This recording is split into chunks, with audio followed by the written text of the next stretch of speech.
भगवान आए। अच्छा, भक्तों की मैं क्या बताऊं, चर्चा छिड़ गई इसलिए ये बात कह रहा हूं। एक कथा आपने सुनी होगी, नरसिंह जी, नरसिंह भगत। तीन महात्मा हुए, एकनाथ जी, तुकाराम जी, नरसिंह जी। एकनाथ जी, ये तीनों गृहस्थ संत हुए। एकनाथ जी की पत्नी पूरी तरह अनुकूल, वे बड़े खुश होते थे, भगवान बड़ी कृपा की ऐसी पत्नी दी, सारे कार्य अच्छी तरह हो जाते हैं। और संत तुकाराम जी की पत्नी रखूबाई पूरी प्रतिकूल। एक दिन तुकाराम बैठे सत्संग कर रहे थे, वो पानी भर के आई, दूर से घड़ा सिर पे रखा, और जो देखा बैठे सत्संग, अरे निठल्लो तुम्हें कोई काम नहीं है, सवेरे से बैठ गए, भाग जाओ यहां से, मत बैठना, दोबारा मैं आऊंगी। घबराए बेचारे सत्संग।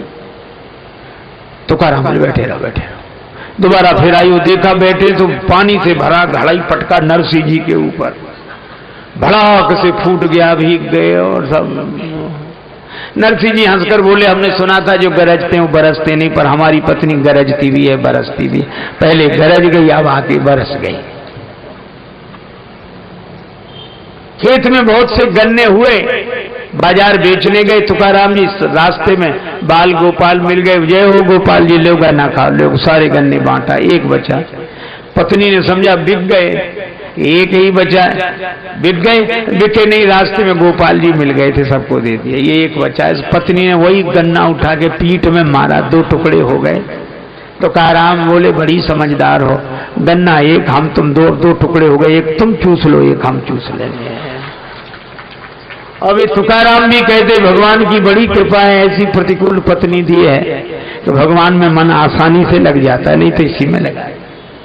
और नरसिंह जी की पत्नी कीर्तन करने गए, स्वर्ग से हार गई। बोले ये भी अच्छा रहा, अनुकूल न प्रतिकूल, भगवान आपकी बड़ी कृपा है। भक्त तो हर क्षण में भगवान की कृपा देखता है। नरसिंह जी को घर वालों ने पहले ही निकाल दिया था, गांव से बाहर रहते थे।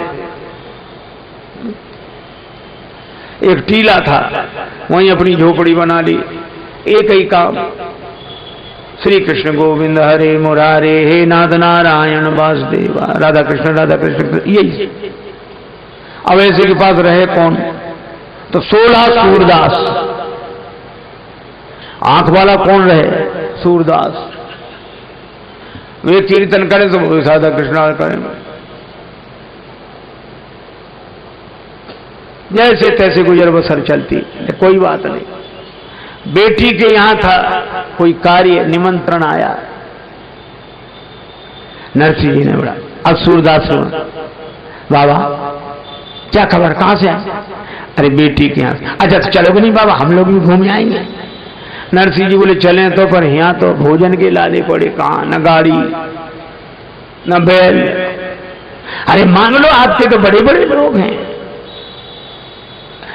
तो बड़े बड़े लोग, लेकिन तुम नहीं जानते ना। नहीं नहीं नहीं, अरे आपको कोई मना कर, आप तो एक सज्जन कह रहे थे, आपसे तो नजरे दौलत है, इतने बड़े बड़े लोग आपके, और आप कैसी बात करते हैं ना। नहीं नहीं, ऐसी बात नहीं। एक सज्जन बोले, आपके नजरे दौलत है। तो एक सज्जन थे, वो कह बोले, ठीक कह रहे हो, नजर में तो दौलत बहुत है, जेब में नहीं है नजर। अरे नहीं नहीं, आप मांग के तो देखो। गए, भैया हमें, अरे भैया आप पधारे, आओ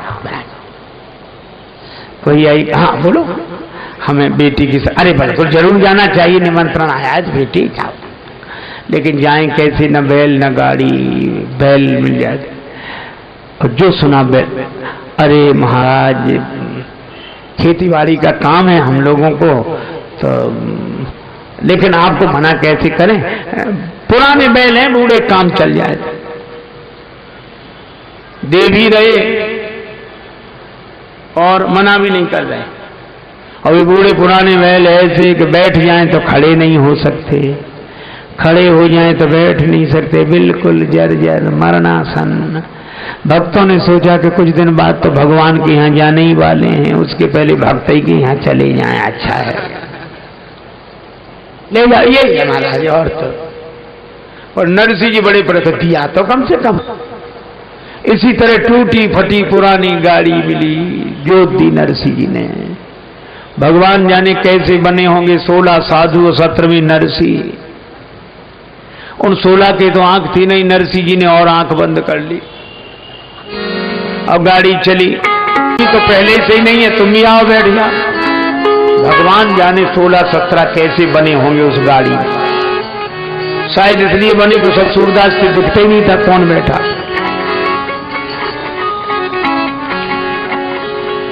नरसिंह जी ने कहा आओ तुम भी बैठ जाओ, लेकिन एक बात है। क्या बोले? जल्दी पहुंचने की मत कहना, मेरी पुरानी गाड़ी है। भगवान ने कहा चिंता मत कर। अरे मैं जाति का खाती हूं, लकड़ी का काम करने वाला। नाम क्या है? कृष्ण। और भैया भैया, मुझे लगता है कि भगवान ने कृपा करके ही तुम्हें भेज दिया है। गाड़ी की तो भगवान बोले अभी रुको। गाड़ी लगे सुधारने, हरी हाथ में आ रही थी, और नरसिंह भगत की टूटी गाड़ी प्रभु ने तुरंत सुधारी थी। नरसिंह भगत की टूटी गाड़ी प्रभु ने तुरंत सुधारी थी। गाड़ी सुधर गई। अब नरसिंह जी सिर झुकाए बैठे। भगवान ने कहा क्या हुआ भगत जी, क्या हुआ? ये सिर काहे को झुक गया? सिर। नरसिंह जी बोले कुछ नहीं। नहीं तो भी कुछ तो बताओ। अब बताएं क्या? पैसा तो है नहीं मेरे पास जो सुधराई दे। नरसिंह कहे भाई भजन सुना दूं, पल्ले न मेरे दाम भगत में हार। नरसिंह कहे भाई भजन सुना दूं, पल्ले न मेरे दाम भगत में हार गया, भगत में हार गया। नरसिंह कहे भाई भजन सुना दूं, पल्ले न मेरे दाम भगत में हार गया। कहे भाई भजन सुना दूं, पल्ले न मेरे नरसिंह कहे भाई भजन सुना दूं, पल्ले न मेरे दाम भगत में हार। तो हमने ये कथाएं सुनी स्वामी राजेश्वरानंद जी महाराज द्वारा। बहुत ही सुंदर तरीके से इन कथाओं का वर्णन उन्होंने किया है। उम्मीद है आपको ये कथाएं बहुत पसंद आई होंगी। अगर आपको ये कथाएं पसंद आई हैं तो चैनल को सब्सक्राइब कीजिए, वीडियो को लाइक और शेयर कीजिए, ताकि इस तरह की प्रेरक और हास्य कथाएं हम आपके लिए लेकर आते रहें। आपका बहुत बहुत धन्यवाद।